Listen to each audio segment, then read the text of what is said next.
ассалому алайкум бинандаҳои гиромӣ, ин барномаи иттилоъоти ахбор аст, мустақиман аз телевизиони Тоҷикистон. Дар студия бо шумо Савсан Ғайюрзода. бинандагони гиромӣ, ёдовар мешавем ки аз 18 то 20 июл асосгузори сулҳу ваҳдати миллӣ, пешвои миллат, президенти ҷумҳурии Тоҷикистон муҳтарам Эмомалӣ Раҳмон бо мақсади иштирок дар ҳамоиши нахустини шӯрои сарони давлатҳои Осиёи марказӣ ва кишварҳои Арабии Халиҷ дар подшоҳии Арабистони Саудӣ қарор доштанд. дар доираи ин сафар президенти ҷумҳурии Тоҷикистон муҳтарам Эмомалӣ Раҳмон дар нахустин вохӯрии сарони давлатҳои Осиёи марказӣ ва кишварҳои Арабии Халиҷ иштирок ва суханронӣ карданд. ҳамзамон асосгузори сулҳу ваҳдати миллӣ, пешвои миллат, президенти ҷумҳурии Тоҷикистон муҳтарам Эмомалӣ Раҳмон бо президентҳои ҷумҳуриҳои Қазоқистону Ӯзбекистон ва шахсони воломақоми подшоҳии Арабистони Саудӣ мулоқотҳои судманд анҷом доданд. дар ҳошияи нахустин вохӯрии сарони давлатҳои Осиёи марказӣ ва кишварҳои Арабии Халиҷ, президенти ҷумҳурии Тоҷикистон муҳтарам Эмомалӣ Раҳмон дар шаҳри Маккаи Мукаррама Каъбаро зиёрат карда, барои пешрафту шукуфоии ояндаи Тоҷикистон, хонаи умеди ҳамаи тоҷикони ҷаҳон ва сарҷамъию осудагии мардуми шарифи тоҷик дуои хайр карданд. гузориши муфассал аз натиҷаҳои сафари асосгузори сулҳу ваҳдати миллӣ, пешвои миллат, президенти ҷумҳурии Тоҷикистон муҳтарам Эмомалӣ Раҳмон дар подшоҳии Арабистони Саудӣ. 18 июл асосгузори сулҳу ваҳдати миллӣ, пешвои миллат, президенти ҷумҳурии Тоҷикистон муҳтарам Эмомалӣ Раҳмон бо мақсади иштирок дар ҳамоиши нахустини шӯрои сарони давлатҳои Осиёи марказӣ ва кишварҳои Арабии Халиҷ вориди шаҳри ҷиддаи подшоҳии Арабистони Саудӣ шуданд. дар фурудгоҳи байналмилалии Ҷидда ба номи Шоҳ Абдулазиз, меҳмони олимақом, президенти ҷумҳурии Тоҷикистон муҳтарам Эмомалӣ Раҳмонро амири музофоти Маккаи Мукаррама, мушовири шоҳи Арабистони Саудӣ Шоҳзода Холид Алфайсал ва дигар шахсони расмӣ гарму самимӣ истиқбол гирифтанд. ба хотири пазироии меҳмони олиқадр саҳни фурудгоҳ идона ороста шуда, аз ду канори роҳрави махсус аскарони қаровули фахрӣ саф кашида буданд.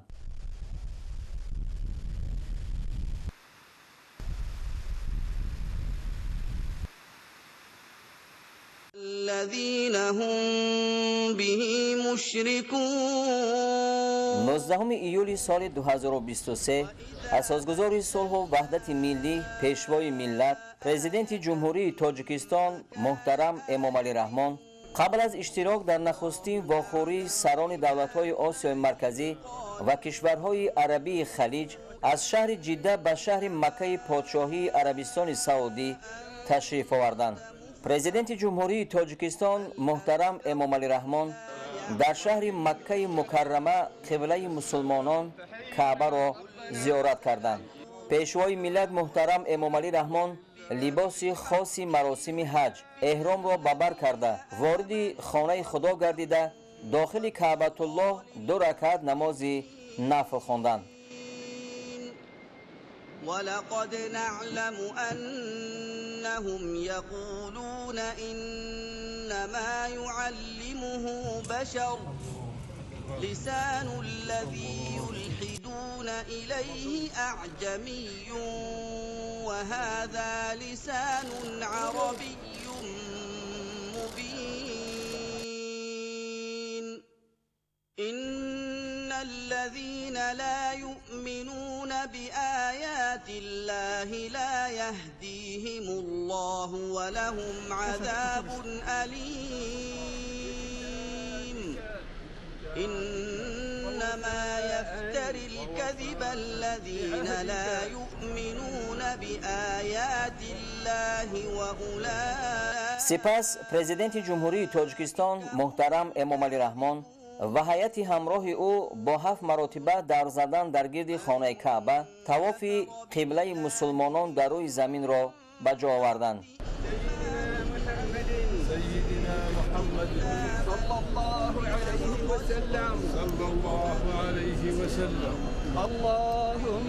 اللهم إني أسألك يا الله إني أسألك يا الله. پس از طواف خانه کعبه پرزیدنت مملکت محترم امام علی رحمان در پشت مقام پیغمبر ابراهیم خلیل الله که در یک پهلوی کعبه الله است 2 رکعت نماز نفل خواندند. واشفي مرضانا وأرحم موتانا ولا تسلط علينا يا الله بذنوبنا من لا يخافك ولا يرحمنا يا نعم المولى ويا نعم النصير. وصلى الله على سيدنا محمد وعلى آله وصحبه أجمعين والحمد لله رب العالمين. سرور دولت محترم امام علی رحمان با هیئت همراه پس از ادای نماز برای پیشرفت و شکوفایی آینده تاجیکستان، خانه امید همه تاجیکان جهان و سرجمعی و آسودگی مردم شریف تاجیک دعای خیر کردند. سپس پیشوای ملت در نزد چاه زمزم با یک جهان آرزو و نیت‌های نیک از آب زمزم نوشیجان نموده به پایه کوه صفا برآمدند تا در سعیگاه یعنی میان کوه‌های صفا و مروه 7 مراتبه رفت و آ کنند. 4 بار از صفا تا مروه و 3 بار برعکس حرکت باید کرد. بعد انجام سعی در پایه کوه مروه موی سر باید تراشیده یا کوتاه کرده شود. با عملی نمودن این رکن مراسم عمره هیئت تاجیکستان با سروری پیشوای ملت محترم امام علی رحمان انجام یافت.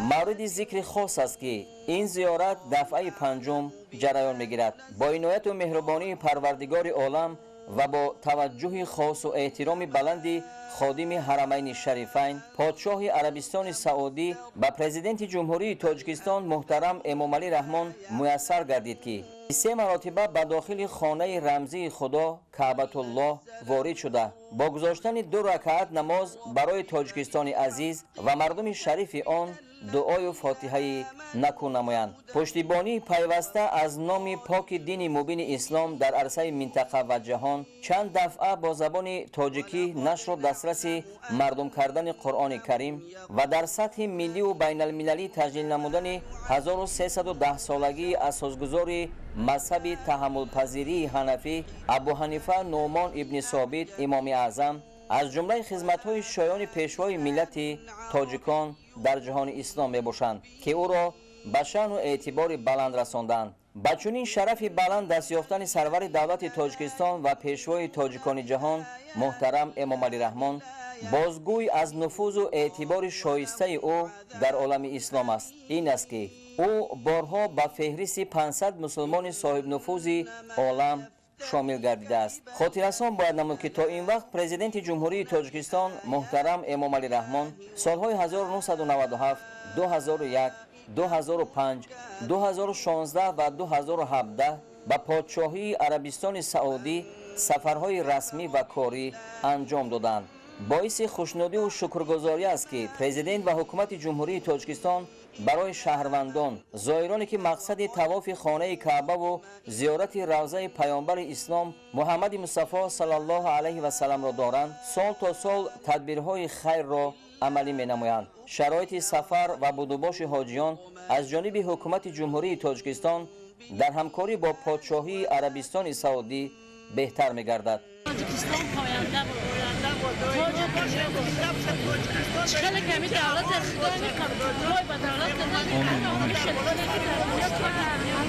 جناب عالی خوش آمدید. خدمات آقا حسنا و سرزمین مکه. ولهم عذاب عظیم ذلك بأنهم استحبوا الحياة الدنيا على الآخرة وأن الله 19 ایول اساسگذار صلح و وحدت ملی پیشوای ملت پرزیدنت جمهوری تاجیکستان محترم امام علی رحمان در حاشیه همایش نخستین شورای سران دولت‌های آسیای مرکزی و کشورهای عربی خلیج در شهر جده پادشاهی عربستان سعودی با پرزیدنت جمهوری قزاقستان محترم قاسم جامرد توکایف ملاقات کردند. در رفت صحبت مجموعه مسائل شریکی استراتژی دو کشور مورد بررسی قرار داده شد. پرزیدنت مملکت محترم امام علی رحمان واخوری را با یک امکانی خوب برای محاکمه وضع کنونی و دورنمای مناسبت‌های دوستی و همکاری تاجیکستان و قزاقستان معنیداد کردند. اظهار اطمینان کرده شد که تطبیق پیگیرانه موافقه‌های قبلا بین دو کشور حاصل شده برای تعمیق مناسبت‌های شریکی استراتژی تاجیکستان و قزاقستان مساعدت خواهد کرد.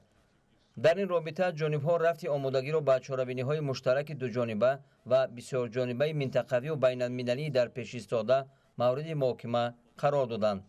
در جریان ملاقات همچنین بررسی دیگر موضوعهای مورد توجه صورت گرفت. سران دولت‌ها برای باز هم ثمرناک استفاده بردن همه امکانیت‌ها جهتی با موفقیت گذراندن روزهای فرهنگ جمهوری تاجیکستان در جمهوری قزاقستان در ماه آگوست، اینچنین چاره‌بینی‌های سطح عالی واخوری پنجم مشورتی سران دولت‌های آسیای مرکزی و جلسه نوبتی شورای سران دولت‌های مؤسسی فوند بین‌المللی نجات ارل تبادل اندیشه کردند.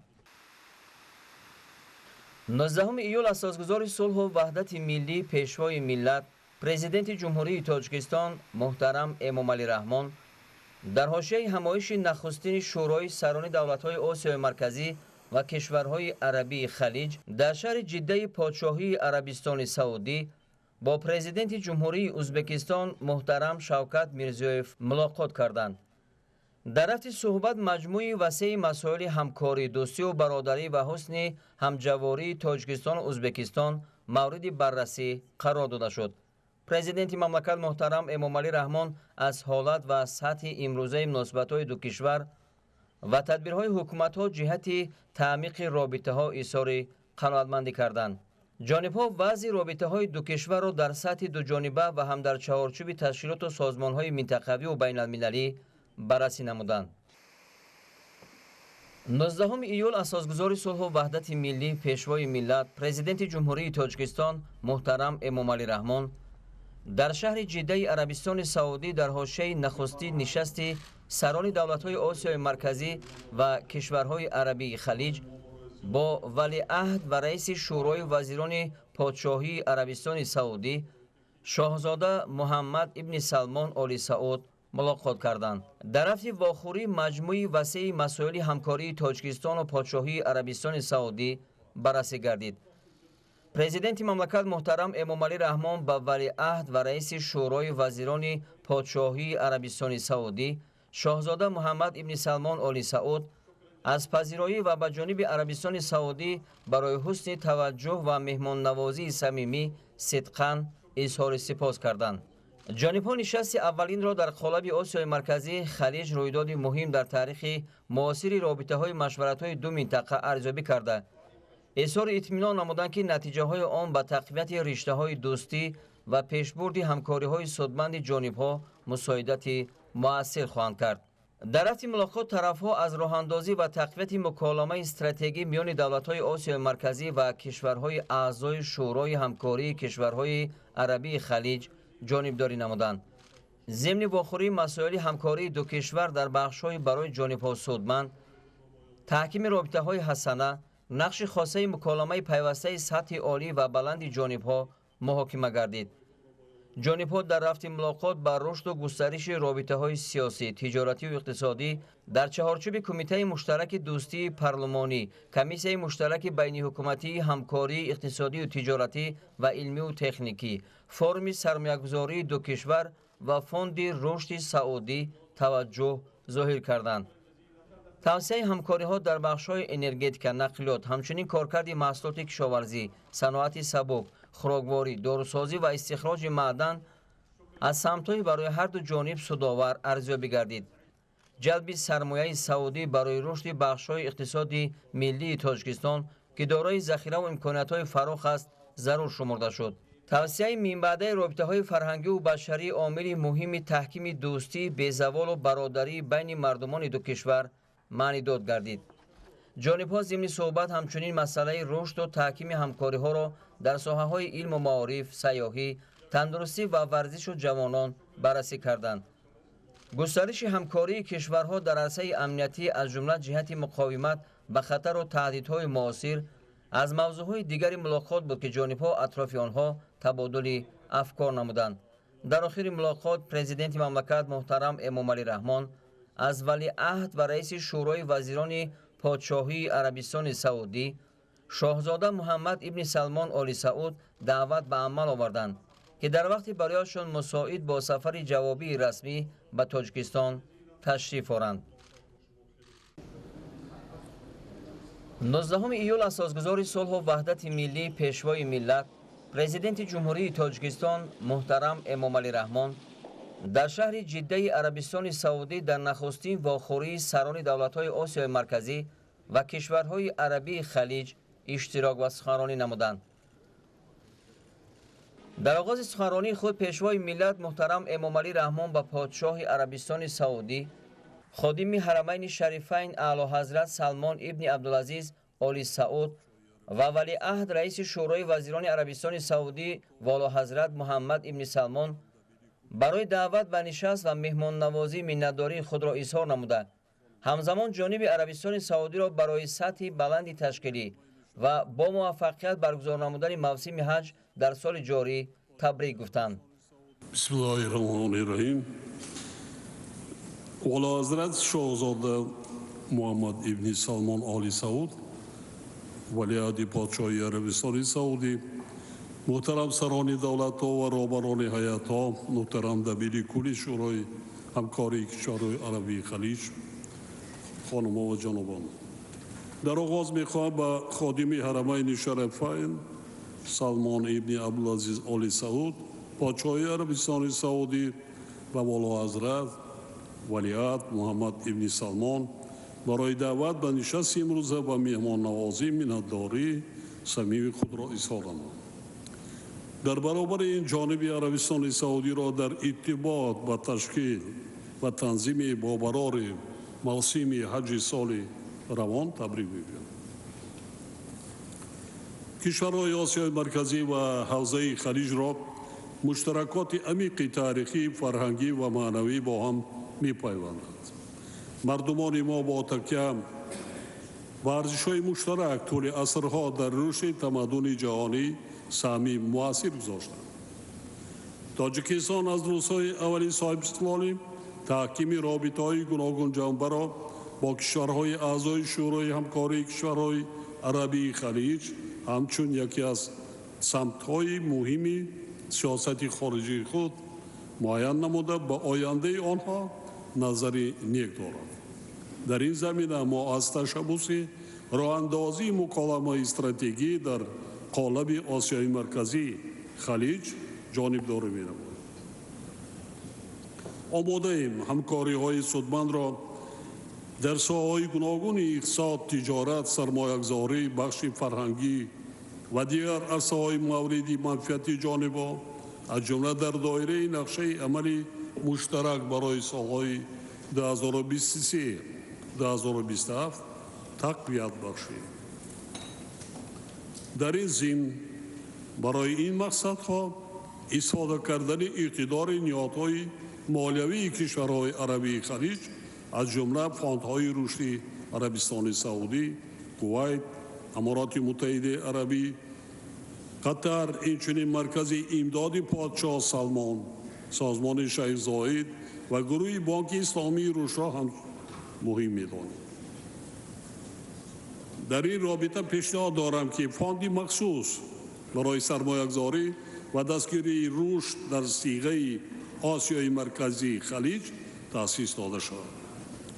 با در نظر داشت تحولات گلوبالی امروزه همچنین ضرورت تأسیس فاندی مخصوص سرمایه‌گذاری و رشد را در دایره سازمان همکاری اسلامی برای دستگیری مالیوی کشورهای رو به ترقی جهان اسلام بار دیگر تاکید می‌نمایم.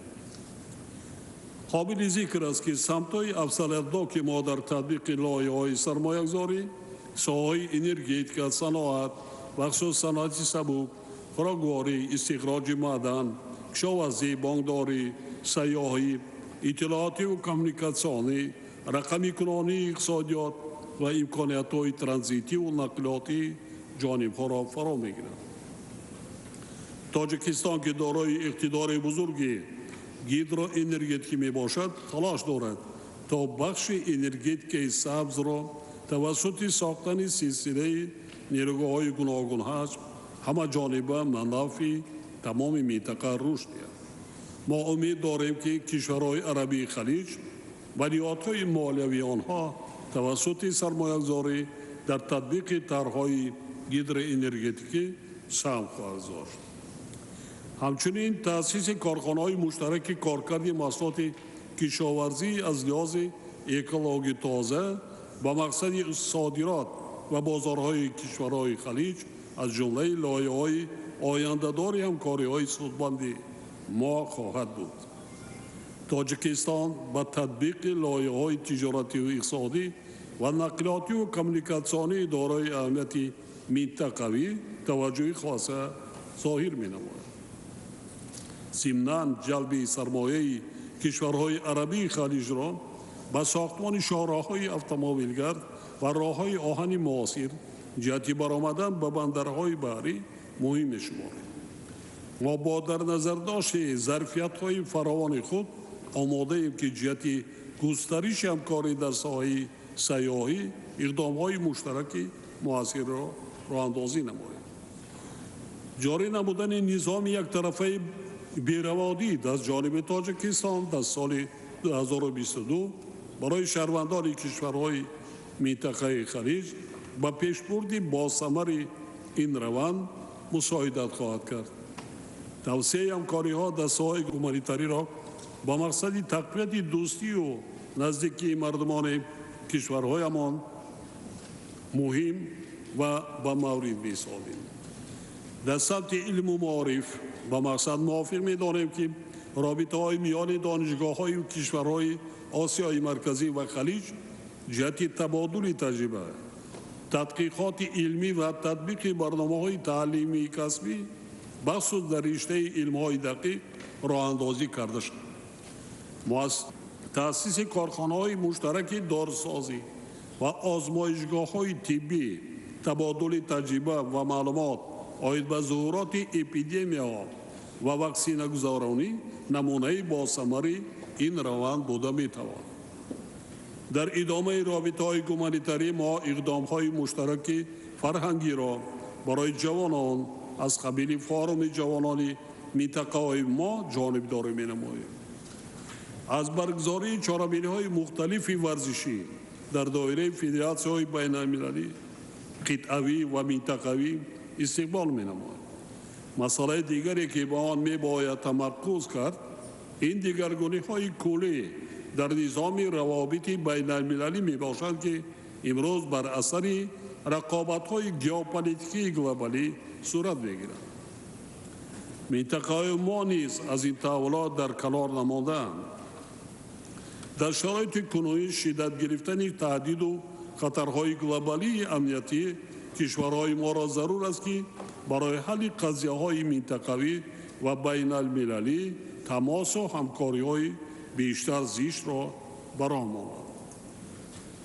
در این روند مهم می‌دانم که ما همکاری‌هایمان را در سمت مقاومت با جنایتکاری متشکل فرامرزی و خصوص گردش غیرقانونی مواد مخدر و طوری مؤثر راه‌اندازی نماییم. مبادله اطلاعات و آموزش تجربه یکدیگر در این عرصه موافق مقصد دانسته می‌شود. در این راستا می‌خواهم توجه شما را به وضع مرکب نظامی و سیاسی و اقتصادی و اجتماعی افغانستان نیز جلب نمایم. تاجیکستان همیشه جانبدار حل مسئولیت‌آمیز قضیه افغانستان بود و در این موقع استوار می‌ماند.